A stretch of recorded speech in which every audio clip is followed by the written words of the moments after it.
In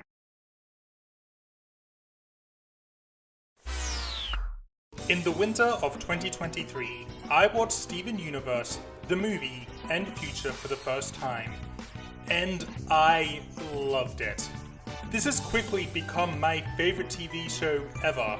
There's quite a lot to talk about in this show, so join me as I go over why Steven Universe was great. We are the Crystal Gems. We'll always save the day. And if you think we can't,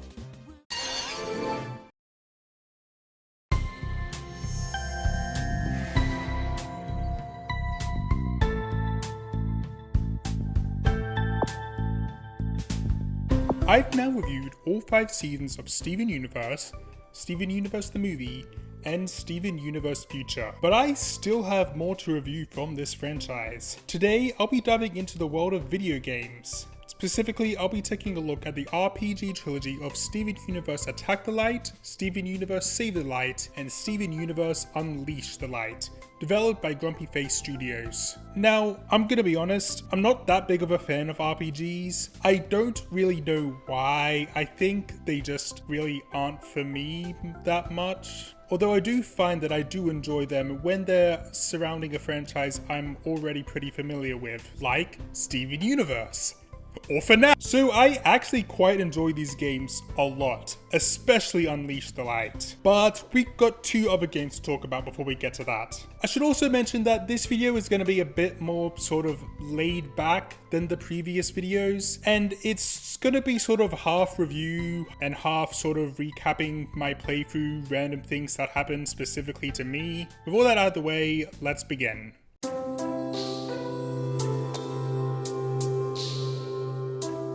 So let's get the obvious out of the way first. Attack the Light is a mobile game, and that means there's a problem. See, if I try to go get this game on my modern phone, yeah, I can't play it. Thankfully, I was able to find a working emulator for PC, and that's how I played this game. So keep that in mind. I wasn't playing with a touchscreen, I was playing with a mouse. One great thing about these games is that pretty much the whole cast of the show returns to reprise their roles. Zach Callison, Dee Dee Mango Hall, and Michaela Dietz all return in this game. It's very dangerous. Well, in the hands of a powerful gem anyway. but in the hands of Steven, not so much. Yeah, me no powerful. Estelle is the only main cast member who didn't return, so Garnet just speaks in reused lines. Now this is bad. Now this is bad. So, what is Attack the Light about? Well, I should first mention that all these games are actually canon. This one takes place during Season 1, at some point in between Fusion Cuisine and Say Uncle, by observing Steven knowing Alexandrite, and Steven not being able to summon his shield at will. And yes, I still maintain that Say Uncle is canon, you can't change my mind on that. Garnet, Amethyst, and Pearl return to the temple with a light prism, a powerful gem weapon, but when they show it to Steven, it sends out a whole bunch of light creatures across the world, and it's up to the crystal gems to go hunt them down and return them to the prism. You travel between different areas on Earth, each area containing multiple different levels with a boss at the end. There's also little secret areas in each level where you can get more items. Sometimes these areas are indicated by a slight glow, sometimes you have to solve a puzzle, as in type in a code where you can find elsewhere, or using these gemstone items. Each area also has these gauntlets, where you go through a bunch of battles without any of your current items, though you can pick up more within them. Due to how early this game takes place in the timeline, Steven doesn't fight, he's solely a support character, and Garnet, Amethyst, and Pearl do all the attacking. I honestly really like this game. I had already played Save and Unleash, but this was my first time playing Attack the Light. The battles have a really good pace to them. There's no waiting around, it's just nice and snappy. No long waits between selecting an action and that action taking place. The diversity in movesets between the 3 gems are also really great. They have completely unique moves and they're balanced very well so you don't end up just spamming one character or one move. However, something that really annoys me about the game is that even if you have enough star points, you may not be able to use certain moves since you also need to have the right amount of health, or harmony as it's called. I can understand this for summoning Alexandrites, but for everything else it's just irritating, and thankfully this would get removed in the other two games, with only star points mattering. As for items, Steven can use one item per turn, and they're all pretty standard, you know, restoring health, removing status effects, boosting stats, etc. It's also cool that almost all these items come directly from the show. For example, health can be restored by Cookie Cats, strength is boosted by the headband Steven wears in Coach Steven, Rose's Tears, which you can somehow obtain, restore a knocked out gem during battle. Now, I said most items come from the show, but that's not always the case. There's also the Star Fruit, which will grant you extra star points. I thought I was just forgetting something obvious, but yeah, these aren't in the show apparently. That's such a funny thing to invent for just the games, especially since Star Fruits are one of the most common items. As for difficulty, I think it's pretty good. It has a good pace in how fast it gets harder as you improve your skills. Of course, you'll need to go back to previous areas to unlock more items and badges, as well as to level up to progress. But that's just typical for RPGs. There's also the Diamond mode, which is just more difficult, with stronger enemies and no star symbols to help time attacks and blocks. I didn't really play much of that because there's not much point. It's exactly what it sounds like. It's the same game, just harder. As for those badges I mentioned, you can attach these to gems to give them certain attributes, like immunity to certain status effects, stronger attacks against certain colored enemies, and in the late game, you get a specific badge for each gem that boosts all their stats. That's all I really have to say for gameplay. It's very simple, it's a mobile game, obviously it's going to be pretty basic. The only thing I have left to say is that I feel the story wraps up a bit too fast. You gather all the light, and then the prism forms itself again, and the crystal gems have to fight it. And during the fight, they realize it's trying to serve Steven, which is why it's been constantly attacking the crystal gems, because it thinks they're trying to hurt Steven. So Steven tells it to stop, and then it stops, and it turns into him. That fits with the themes of the show, but I think it happens just a bit too fast for me. In conclusion, this is a pretty fun game. I'm honestly kind of surprised this was a mobile game. I know I said it's very simple, but even so, it's pretty in-depth for a mobile game. I don't know, maybe I'm just gotten used to how shitty mobile games have become over the years, that this is impressive to me now. I also want to mention one really funny thing that happened to me while I was playing. Basically, during the battle, I used a white star fruit, which is an item that gives you one free move. However, right after, I got a game over, and when I got back into the game, it glitched, and it was like I permanently had a white star fruit, cause all my moves were free, and it just didn't stop until I used a second white star fruit. That was really funny. But now it's time to move on to the actual games.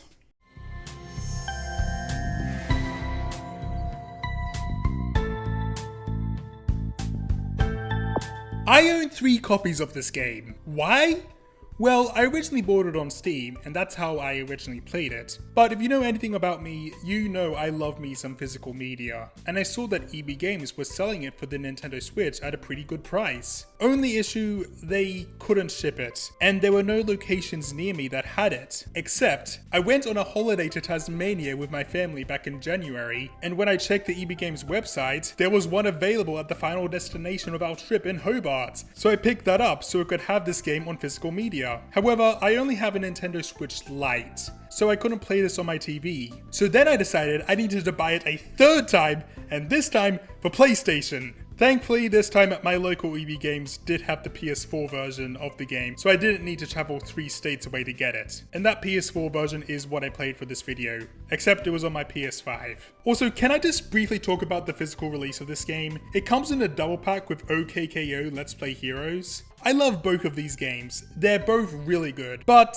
I don't know why they were paired up. Like, they were made by different studios, there are different genres. Is it just because they're based on Cartoon Network shows and the creators of said shows happen to be married? If that's the case, then that's very funny. Also, this disc really scares me. Just listen to the sound it makes in my PS5.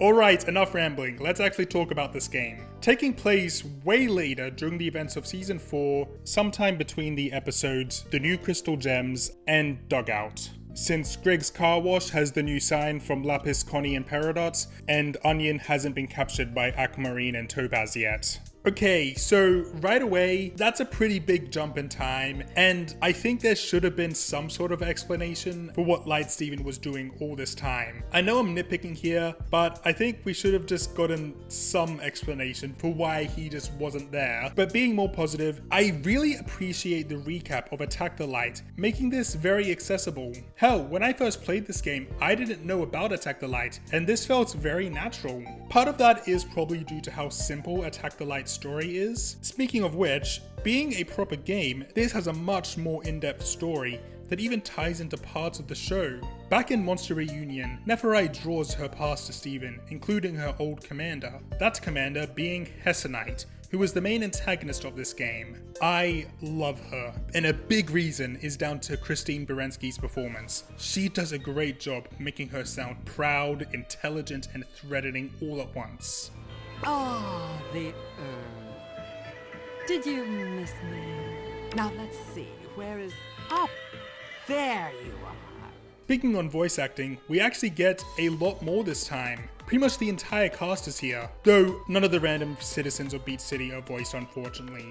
But like Attack the Light, Zach Callison, Dee Dee Mankuhul, and Michaela Dietz are here. Estelle recorded new lines for this, and then of course we've got Tom Sharpling, Grace Rolick, Shelby Barbara, and even Jennifer Paz with Lapis's very small appearance in this game.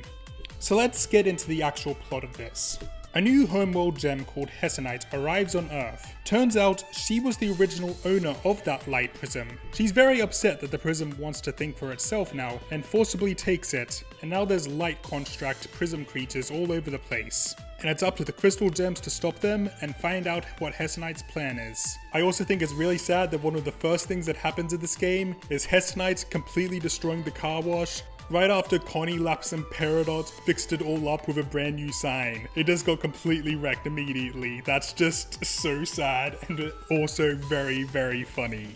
You start off with just Steven and Connie, and then Greg, Garnet, Amethyst, and Pearl individually over the course of the early game, and Peridot a bit later as well.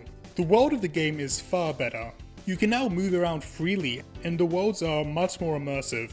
They actually feel like places instead of video game levels. You can talk with most Beat City characters, and even get little side missions from them, like delivering pizzas for Kiki, or finding glow sticks for sour cream, or getting ice for Sadie. And you can even go to the different shops like Beat City Fries or the Big Donuts and buy various items.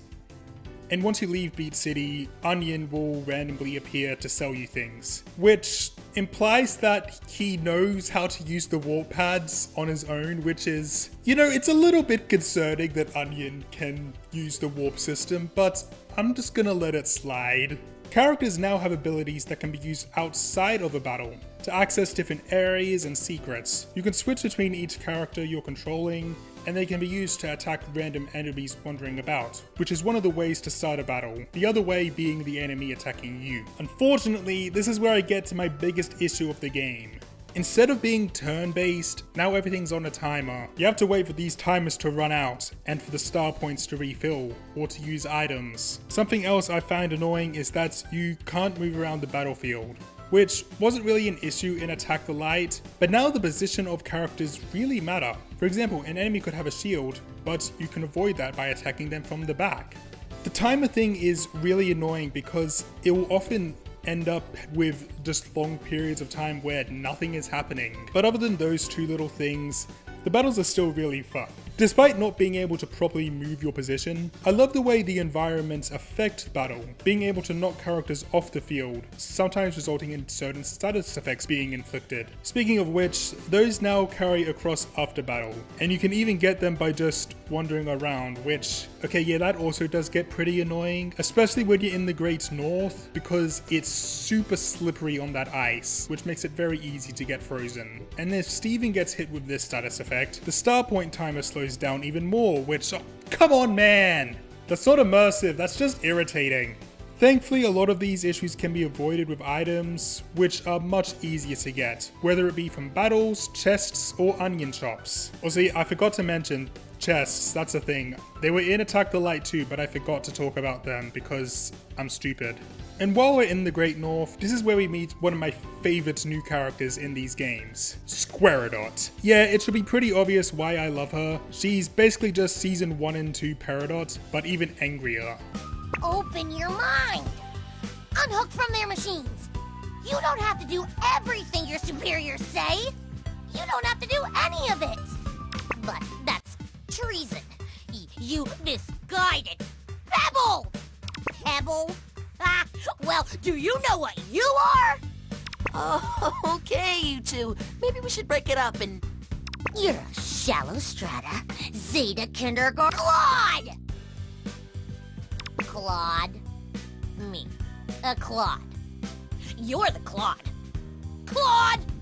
You're the Claudiest Claude I've ever seen clodding around! Claude! Claude! Wow, this is something. This gotta be some of the gayest shit I've seen in this series. Like, get a room, you two. Fuck Lapidot, I'm all about Lapidot squared now. Sadly, Lapis isn't playable in this game, she just chills with the barn the whole time. But after the Beat City Forest and the Great North, you then move on to the classic Strawberry Battlefield, which is where Peridot is finally unlocked as a playable character. And she's fine. She's not bad, but her turrets do very little damage, and her landmines rely entirely on whether enemies will walk on them. However, outside of battle, she's awesome. She's the only one whose ability has actual substantial use outside of item collection. Garnet's gauntlets are needed for a few areas, but it's nothing more than walking up to a rock and pressing square. With Peridot, there's some actual puzzle solving with figuring out how to move these big metal blocks, and it's required to progress through the main story. Speaking of which, picks up quite a lot after this area. You have to chase down Hessonite to the Sky Arena, and then back to the battlefield, or rather, under it. There's some cool world building, showing us a brand new location with this mural of Rose, a place not even the Crystal Gems knew about. I find it quite funny how everyone gets poofed by Hessonite here, but they all keep their same forms. That's not really a criticism, since obviously they had to keep the same look as they do in the show. It's just something I found really funny. It also leads us to having little appearances from Ruby and Sapphire, who aren't playable, but it's nice that they're here. I also like how Connie greets Sapphire like they've met before, but no, this is the first time they've ever interacted. And before someone mentions it, the Here Comes the Thought scene from Mindful Education doesn't count. That wasn't real. Garnet and Stevoni were the only ones physically present there. Anyway, this whole segment can get a bit boring after a while. I like the gameplay of it with the various puzzle solving aspects, but it's just kind of a dull setting. It's just grey, and a bit of brown. And yeah, basically all these areas except for Beach City are pretty much just one basic color palette, but those other worlds are much more open. And they're also locations from the show, so I actually feel something seeing them. I also find it very funny how Ruby and Sapphire just stand around doing nothing until they reunite and fuse back into Garnet. Like, I understand why they aren't playable characters, but it's so funny that they just stand around where everyone else is just dying out here. Once you finally escape, you chase Hessonite to Bismuth's Forge and do more exploring through there, and at this point, it's starting to feel like the game is dragging a bit. Like, come on, move it along here. Thankfully, after the Forge segment, we reach the end. Hessonite's up in her ship above the Earth with the prism, and Lion makes a portal to get up there. After this, it's pretty simple. She sends out the prism to kill you, and then finally you have the two-wave final boss. The first being just against the prism while you try to make it realize what's happening before Hessonite takes over and you beat her. She accepts defeat in shame and leaves, also freeing the prism. And then everyone goes out for pizzas. Sorry for kind of rushing through that, I'm just kind of tired. But there's still a bit more to talk about. First, I haven't brought up the relationship mechanic. You can build up the friendship meter between characters, and this can be done in multiple ways, like assisting characters in battle, complimenting them when certain prompts comes up, or by using this present item.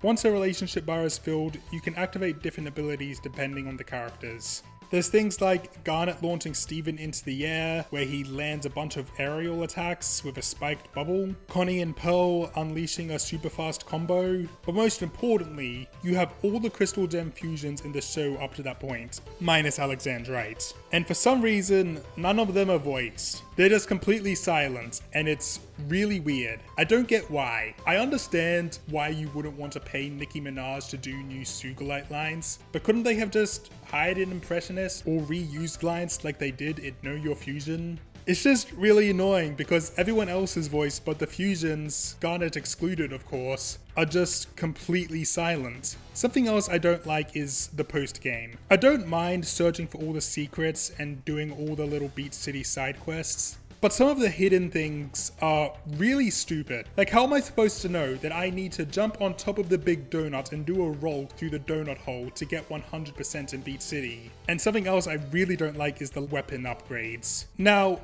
I didn't 100% this game for this playthrough, because I already did so on my Switch, and I'm so numb and tired of this. Getting all the weapon upgrades takes forever, and to do so you need to gather up this light chroma, and it takes so long to find it all. It takes so long that by the time you have it all, you've already finished everything else, making these upgrades completely pointless because you have nothing to use them on. I'm sorry I've been complaining so much towards the end of this segment, because I really do like this game. There are some high notes I would like to talk about to end this. First off, the boss battles aren't amazing for the most part. They are mostly just big health bar, big attack, and that's fine. Although I do quite appreciate that most of them can actually be named by the player, which leads to amazing names like Dave and Spiky McSpikeball.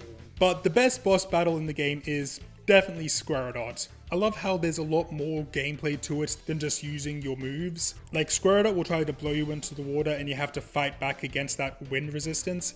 That's really cool. And this game really does end on a high note, since the credits give us a new song, Saved the Light. And it's gonna be alright, 'cause we've gone and saved the light. God, I love Greg's songs so much. They're always amazing. Alright, it's finally time to get to what is easily my favorite game of the three. We always save the light.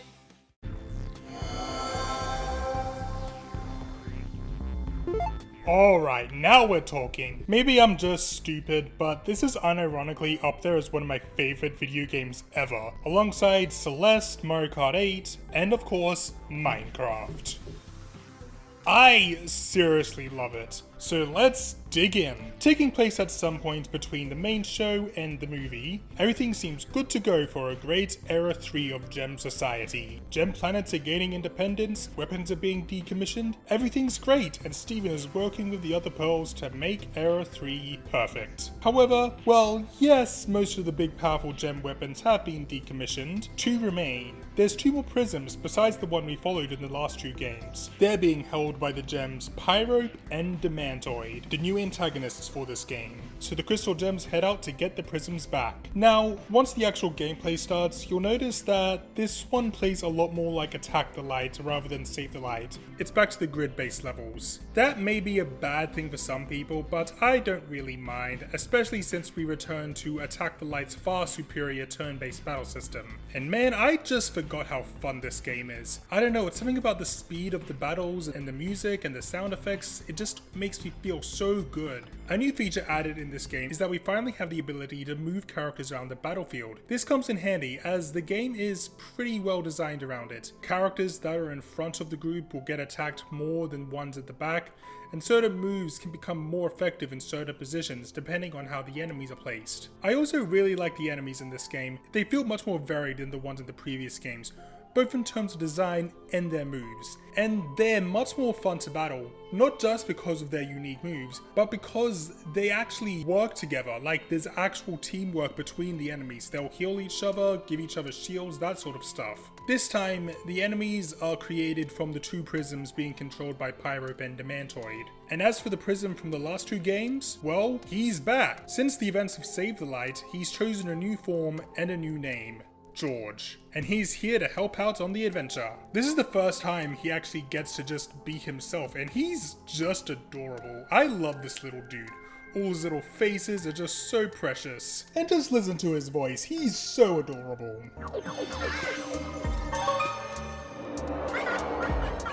There's two more new mechanics to go over. First, we have the teamwork bar. I have kind of mixed feelings on this. It works the same way as the relationship mechanic from Save the Light, but now it's just one single bar that all characters add to. Each playable character has an ability that can be used once the bar is filled. I'll talk about each ability at the end of the game. The other mechanic is charms. These are kind of similar to badges. They'll increase character stats, but they're restricted to specific characters. You can also get multiple of them, sometimes with different power levels, and you can sell them to get more light chroma and more light bits to buy items. Anyway, the basic gist of the story is that Pyrope and Demantoid have this palace place, and to get to Pyrope at the top of it, you have to gather up a bunch of these rainbow keys across these various gem colonies, while Demantoid is somewhere off-world. Hessonite also returns, trying to hide her identity, despite everyone clearly knowing it's her. But this time she's here to help, but she's still incredibly egotistical and is really more of a comedic character this time. Before the crystal gems go to the first colony trying to track down Demantoid, Pearl has to go off to try and learn more about her. And Lapis joins your party. It's really great to see her actually be playable after she wasn't in Save the Light. Even with the grid-based levels, we get some really fun puzzles. I like these light beam ones where you have to move these blocks with arrows around to shine the light onto these pyramids. Sometimes you'll need to shine a specific color of light on the pyramid, meaning you'll have to avoid other colors, as well as mixing them together. Like with this one, you need green, so you have to get the blue and the yellow light to shine onto the pyramid, but make sure the red light doesn't. You often need to go across multiple screens to solve these puzzles. These are so much better than the ones in Save the Light, and are way more satisfying to solve. Anyway, this moon is inhabited by a bunch of Peridots, and you eventually come across a sort of town of them. These are where the game's side quests come from. Each of the worlds has a different gem town, and you help these various gems out with various quests. It may be less satisfying to help a random Peridot you don't know compared to Save the Light, where the side quests were all about helping characters we know from Beach City like Sadie, Kiki, and Vidalia. But they play really well into the plot with the current status of Gem Society, as you help all these gems adjust to their new and free Era 3 lives. You eventually meet back up with Pearl, who gives you the details on Pyrope and Demantoid. Since the diamonds are no longer in power, they want to fill that vacuum using the power of their prisms. We also learn that Demantoid is much younger than Pyrope, being an Era 2 gem. Now at this point, if you've played at least one round of the Rose's Room mode, which I'll talk about a bit later, and you return to the Light Palace, you unlock Greg, who I think is far better here than he was in Attack the Light, mainly due to this game having a much better battle system. Something else you start to unlock around this time are the costume schematics. Once you have one and all the required light chroma, you can go to a warpad and George will make you a new outfit, which also unlocks a special ability. And the best part is, you can mix and match any costume with any ability. Again, like the charms, I'll talk more about the costumes at the end of the story. After a bunch of battles, you eventually reach the first boss of the game, and it's pretty good. The last two games' bosses outside of Squaredots suffered from being kind of boring. The bosses this time have some pretty fun and unique gameplay. For this one, you first need to damage this drilling thing enough to knock out a few of the enemies, and you win once all the enemies are defeated. However, you need to be good at conserving your star points, so you can take out all the enemies that are thrown out on the same turn that you destroy the driller, since when you end the turn, any left will get right back in. After you defeat it, unfortunately Demantoid isn't here, but George gets a map from the light constructs, leading the crystal gems to another planet. But first, let's head back to the palace to use some more rainbow keys. You get to the fireplace and hey, it's Connie and Lion! I love that they gave Connie her Lars from the Stars outfit. And yes, I'm using this as another excuse to say that Lars is hot. Laugh. The next planet is filled with bismuths and... Let's get to work, Gems. Oh damn, this music is f***ing fire. As I said, this planet is filled with bismuths, who are pretty pissed off that Demantoid has been replacing them with her light constructs. And speaking of bismuths, the bismuth joins the gang here. Each of the worlds are pretty much the same sort of format. Go around, fight light constructs, go shopping, open chests, collect rainbow keys, visit a town, help out some bismuths, and ending it all with a boss fight. This time, you actually fight Demantoid herself, and we get to see her properly here, unlike before where it was just a close-up of her face. I really like her design. We know Demantoids, like other garnets, are very prestigious in gem society. Does that call herself a garnet? What would you have her do? Enter with the Demantoids, the Hessonites, the Pyropes? But we also know that this specific Demantoid is an Era 2 gem, and like Paradox, she was also affected by the lack of resources on Homeworld, but her status gives her far more impressive limb enhancers. I also really like how she's characterized. She wants change, she sees the diamonds as obsolete, but her ideals vary greatly from the crystal gems. She's very blunt about her views, and she isn't easily persuaded. Hold on, a highly intelligent villain, who's very cold and calculating, has a robotic body, and sends out minions to fight for them. Oh my god, Demantoid is just straight up Soundwave from Transformers. Soundwave superior. Autobots inferior. As for her boss fight, I think it's pretty good. It's sort of as interesting as the first boss to me. She uses light constructs to shield and heal her, as well as attack, but there's not that much to it. She's just a big health bar basically. Once she's defeated, Bismuth tries to capture her prism in this special device she built, but fails, and Demantoid steals the capture box and flees. Thankfully, you get a lead from the other bismuths, but I'm not going there yet. I want to explore the palace. I really like this place. You don't really need to go back there until the very end of the campaign, but it's an easy way to level up and collect a whole bunch of items, and oh, that's Laz's Ube roll. This is the best game of all time, actually, because it's the only game where you can eat Laz Bariga's cake. We also get more of Hessonite. I just noticed this on my latest playthrough, but I really love how her theme from Save the Light is reused here, but now it sounds a lot more comical.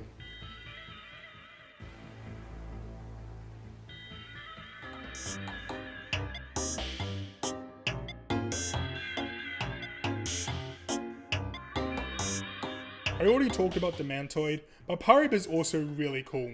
I think the best way to describe her is aquamarine if she wasn't small and actually existed, since as we all know, British people are not real. She's just so mischievous and silly, I love her. But on the main mission, this new planet is one controlled by Pyrope, and she's cut the population of Jades off from the rest of Gem Society. They don't even know who Steven is. They don't even know that the diamonds are no longer in power. Pyrope is keeping all that information away from them. This is such a cool element to include. We never really saw much of the diamonds trying to suppress information from gems, but this is a very real tactic fascist leaders will use to control their populations. This world starts off pretty normal. That is until George picks up a strange broadcast that brings the gems back to the first boss level. But instead of a driller filled with purple peas, it's the great and lovable Paradox who joins the team here. And after going through a normal level, she deciphers a strange broadcast. It's coming from Squaredot, who was let out of her bubble by Paradox because she wanted to try and change her just like how Steven did to her in Season 2. And then you unlock a whole new world. This time, instead of a planet or moon, you need to track down Squaredot on Hessonite's old warship. So, Squaredot wants George, but she obviously doesn't have her own prism, and Pyrope and Demantoid obviously have no reason for creating light constructs here. So instead, we get a new group of enemies that are very tech-based. I love this, it gives much more variety to the gameplay. These enemies are very different to the light construct ones, and you also need to deal with things like turrets. There's also some new puzzles to get through doors on Hessonite's ship. Basically, you have a set amount of star points, and in a single turn, you need to turn all these lights orange by attacking them. But attacking orange lights will revert them back to blue. These are pretty simple, but are still a nice way to include a puzzle that uses the actual battle gameplay. Once you eventually find Squaredot, you beat up what the characters think is her, which explodes, and turns out to just be a random drone, and then you get her actual boss battle, which is pretty simple. Just beat the constant wave of robots she keeps sending as Peridot hacks into the ship's computer. And you also have to defeat these yellow things that Squaredot is trying to use to stop Peridot's attacking, and yeah, that's about it. The square robots do have their own attacks, but this still feels a bit like a letdown compared to her battle in Save the Light. I still like this, but the original clears. Now, from the footage I've been showing, you're probably wondering what's up with Squaredot. Well, once she's freed from the ship's computer, she explains herself. After Peridot unbubbled her, she fled and tracked down Hessonite's ship, since he still had no idea about Era 3, or Hessonite's change of mind at the end of Save the Light. So she still believes she needs to serve her old commander, but she couldn't properly use the ship's computer without George. So instead of interfacing with the prism, the ship interfaced with her, which is kind of fucked up. It's clear that it really messed with her mind. But I like it for what it has to say about how gems have no idea what to do with their lives if they aren't serving their proper purpose. All this, as well as the inclusion of Connie and Greg, were all added as DLC, and I think it was all added in pretty seamlessly. But let's get back on track with the main story. It's pretty much exactly the same as the last two colonies. Go around, fight light constructs, go to a town, get side quests from the gem population. There's a little bit of world building here, as we learn that the Palace of Light was originally on this planet, and then you end on another boss fight. This one is really cool. You have to fight these light clones of Garnet, Amethyst, Pearl, and Steven, which is already a pretty cool concept since they have the exact same moveset. But on top of that, each time one is defeated, the others grow in power. Very solid boss fight. Unfortunately, Pyrope isn't on the planet. But all this time, the gems have been collecting a whole bunch of rainbow keys, so it's time to take the two of them head on in the palace. I've already gone through most of the palace, so it didn't take me that long to reach Pyrope. Her boss battle is pretty simple. Unlike Demantoid, you fight her directly. It's a pretty simple fight. She uses her prism to create illusions of herself, but it's pretty easy to figure out which one is real with Steven's shield. Then we get a bunch of dialogue between the three Garnets who aren't Garnet when Hessonite returns to try and change Pyrope and Demantoid, but they're too busy hating each other. I love the dynamic between these two. The older, more arrogant Pyrope and the younger, intelligent Demantoid. They work together because they think Pyrope's popularity and Demantoid's intelligence would be a recipe for success, but they didn't factor in how much their personalities clashed, and they only got this far because of their prisms. Also, bringing up my comparison between Demantoid and Soundwave again, I guess you could also say that Pyrope is kind of like Starscream. She's kind of reddish, she has a big ego, and she's queer as but Demantoid is determined to win. She manages to capture George and forces him to unite with the other two prisms for the final boss fight. Technically, you need to deplete Pyrope and Demantoid's health bars, but the Super Prism construct is really who you want to fight. And it is a bit annoying that this is the third time in a row that you're fighting George as the final boss fight and you have to talk him out of it as it goes on. It's still a pretty good fight, mainly because you can actually play as Hessonite now. She's really fun to play as. And even though it is a bit repetitive, basically doing the same thing for the third time in a row, I still like this final boss fight. I just kind of wish it was fighting just the other two prisms and not George. And instead, it would be George trying to help the other prisms, like how Steven had been helping him in the other games. But this is still fine. As for Pyrope and Demantoid, they end up poofing each other over their arguing. A little bit anticlimactic, but it was set up pretty well, and I love Garnet's response. Pitiful. And they call themselves Garnets. Well, now the prisms are all free to travel together. But it's not goodbye from George yet. The crystal gems still have work to do. Unlike Save the Light, Unleash has amazing replay value. It's way more fun to 100% each world, helping out all those gems and fighting all the secrets. But since I finished the story now, I need to go back to a few things I promised I'd talk about. When it comes to the charms, badges, and costumes, there isn't much to say outside of just a few little descriptions and aesthetic things that I really like about some of them. Like, one of Greg's charms is a Sadie Killer and the Suspects t-shirt. Lapis gets a bunch of books and DVDs, one of them being a manga called I Can't Believe My Stepdad is a Sword. This is just the perfect amount of stupidity for my dumbass sense of humor. I also think it's funny that because Lapis gets the DVDs, she's the one who gets to have Lil Butler as a charm, despite Greg and Amethyst being the ones who are actually big fans of that show. Though I think it's better for Lapis to have this than to give her the Gem Mirror charm. That would have been in really bad taste to give her that charm. And then there's Garnet, who gets Keytar charms, which is really cool. There's even a bloody Infinity War reference in there, which I think is very funny. Badges, I really don't have much to say. They're not really that interesting. Apart from one, Onion's badge, which lets you burn any enemies you manage to perfect block. Calling this Onions badge is just very, very funny. As for costumes, it's mostly just various different forms gems had throughout the show, though there are a few standouts. Like, one of Greg's outfits is the one he wore at the very end of the movie, Lapis's Bob outfit, Garnet's cotton candy outfit, and probably my favorite outfit in the game, Hessonite's crystal gem outfit. Seeing her with the crystal gem star symbol on her is just so wholesome to me. Then there's the teamwork abilities. George will heal everyone on the team, revive everyone who's been knocked out, and send out a regen effect. Steven creates a massive shield that blocks all enemy attacks. Lapis makes a whole bunch of water shoot up across the battlefield, dealing massive damage. Connie will read a book, and for every turn she goes uninterrupted, she'll give stat boosts to her teammates. Bismuth will summon a bunch of lava, dealing huge damage to one enemy, which will also summon a bunch of ore which she uses in one of her abilities. Greg will play a tune which will charm an enemy into attacking its allies rather than attacking your team. Hessonite sadly doesn't get an ability, but she's better off than Peridot is. Peridot will call Pumpkin, who will then dig up a bunch of extra star points. This is completely and utterly worthless. If you need more star points, just use star fruits. It's not worth wasting all that time building up the teamwork bar. And the game knows this, because there's actually an upgrade which makes it so this ability only takes away half the teamwork bar, which just kind of goes to show how utterly pointless this is. Yeah, I think I now know why Pumpkin never appeared in the movie or future.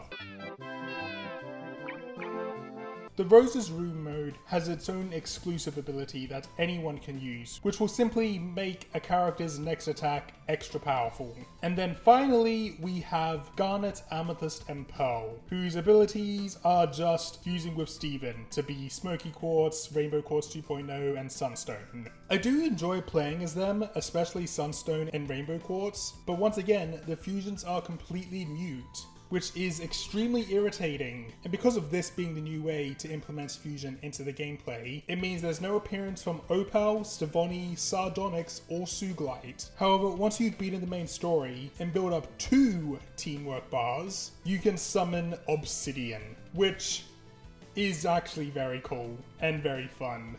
But while talking about voices, let's talk about the voice acting. I don't have that much to say. Basically everyone reprises their roles. Zach Callison, Dee Mango Hall, Michaela Deeds, Estelle, Grace Rolick, Jennifer Paz, Shelby Rabara, and Tom Sharpling are all here. And Christine Baranski also reprises her role as Hessonite. However, Uzo Aduba does not return as Bismuth. She and the other Bismuths are now played by Miriam Hyman, who also played her in the last few episodes of Future. I don't know why Bismuth was recast, but Miriam Hyman does a great job. I genuinely never noticed until very recently. Homeworld couldn't lay a scratch on this gem. Why are the crystal gems still together? What's the problem, Steven? Are you mad at me? Well, you know, I was busy getting started on our special little Earth project. Speaking of new voices, we have Kari Walgren as Pyrope and Melissa Farn as Demantoid, who both give great performances. I love how Pyrope has that overly high-pitched voice similar to Aquamarine or Yellow Pearl. Oh, I'm afraid the Palace of Light is closed today, so very sorry, goodbye! And Demantoid's super cold and collective voice really helps to make her intimidating. What rudimentary tech is this? Also, I'm currently in an OKKO hyperfixation, so I need to point out that Demantoid and Dendi share the same voice actress, and I think that's epic. I do have a few things to say about the returning cast too. I really love the voice Zach Callison gives Steven. Steven is 15 in this game, and I don't know if this is my brain just being weird, but his voice kinda sounds like a blend between his voice in the main show and his voice in the movie in Future. So when she gets here, I'll just hop up there and talk to her? No, no more force, no more destroying. Remember? I mean, I know it's not my fault, but if there's a chance I can make it better, shouldn't I try? The only other thing I have to say about the voices isn't actually about any performance. I'm just gonna play some voice lines from Connie and Peridot. Guess who's all caught up on schoolwork and ready to liberate the galaxy? Steven? And everyone else? What are you all doing here? I don't know why, but for some reason, Connie, Peridot, and Squaredot's voice lines have noticeably worse audio quality, And while on the topic of Peridot's voice, I know she was added as DLC, but I still think it would have been nice if they had Shelby Rabaro record some new lines for the other Peridots in the game. But let's now talk about the great post-game content that make this my favorite of the trilogy. First of all, in the story mode, a black hole appears once you finish the main story. Now, I'm pretty sure this and the Rose's Room mode aren't actually canon, mainly because George is still here, and there's still evil light constructs. I get why the black hole is part of the story mode, because it carries over all your level ups, charms, badges, but it just feels weird. Nothing ever happens once you 100% it. No cutscene or anything. It's not even really explained how it works, so yeah, probably not canon. But what actually is it? Well, it's a mode where you can continuously play randomly generated levels based on the previous worlds, mixing up the enemies and bosses, and you can just keep replaying to get a high score. There's 3 difficulty levels, with hard and diamond mode being like the gauntlets from Attack the Light, since you can't bring any items with you, and the diamond mode removes the perfect indicator. It's pretty fun, but there's not much else to it, except for the inclusion of the crystal gem copy enemies. Like their boss fights, they grow stronger when one of their teammates is defeated, but since they're fighting with regular enemies now, it creates some really nice strategy, since you want to try and take them out before anyone else. And then finally, there's the Rose's Room mode. I guess you could technically count this as canon, since in the canon of the show, Rose's Room can create anything, even entire worlds, and George isn't here, so actually yeah, I take back what I said, this mode is probably canon. In this mode, you choose a character, go in with no items, upgrades, badges or charms, and go through a few levels to get a high score. You pick up new abilities, badges, charms, items and characters as you go along. This is also the first time where Steven isn't required to be in your party, and when you combine that with the different outfits you can give characters, you can create really funny teams. I mentioned unlocking Greg through this, but this is also where you can unlock playing as Hessonite, though you have to beat the actual main story to play as her in that. Another thing in this mode is that the characters will not revive after a battle. They will stay down until you move to the next level or use Rose's Tears on them. The basic structure remains the same for the most part. 2 regular levels, 1 mini boss, another regular level, and the final boss, who... Okay, I was gonna make a joke about Hessonite being the final boss, even if Hessonite's in your party, but my game glitched and now she's black for some reason.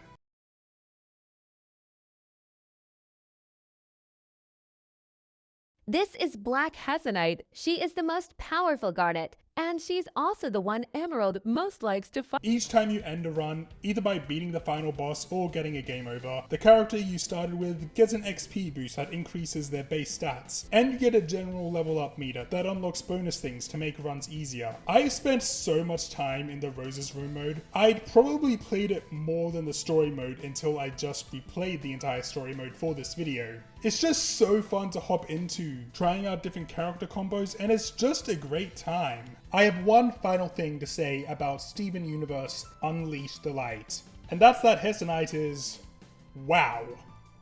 And that's Steven Universe Unleash the Light. Overall, a pretty good game. However, as some of you may know, while I was making this video, Save the Light, Unleash the Light, and a bunch of other Cartoon Network games got removed from digital platforms. So now all 3 of these games cannot be purchased legally, unless you can find a pre-owned copy of the Save the Light OKKO Let's Play Heroes double pack. So I'm going to end this video pitching something that's probably never gonna happen, but I really want it. A re-release of all 3 games in a single package. Steven Universe Light Collection for PC, PS5, Xbox Series X, and the Nintendo Switch 2, since that's gonna be coming out pretty damn soon. For the most part, they would be unchanged, apart from general bug fixes and stuff, but a few changes I would make would be adding Greg and Connie to Attack the Light, adding Outfit and Rose's Room mode to Attack and Save the Light, and this is probably my most batshit idea, putting the off colors in Unleash. I don't know how that would work. Maybe it's like a Bowser's Fury type thing, where it's basically its own separate game game. Definitely not on the same level as Bowser's Fury. Just let me play as them. You could put Rhodonite and Pat and Ratchet together like Connie and Lion, and then boom, you got 4 party members. Again, I have no clue how this would work, like especially with Lars, like what the heck would his moveset be? But I don't care. Just do something with them. Make them fight Envil. Just give me more Lars, please! And that's the end. This video took me so fucking long to make. I knew this video was gonna be long, but I didn't expect it to be this long. I didn't expect it to be my longest video ever. Even though this was a very long video, I still didn't talk about everything. Like, I kind of very much skimmed over the actual moves of the characters, mainly because there just isn't really much to say. It's just exactly what you would expect. Garnet punches shit. Amethyst whips shit. Steven shields shit. You get it. Though I do really like that whenever Steven plays his ukulele or Greg plays his guitar, unique battle music will play. How about this tasty number?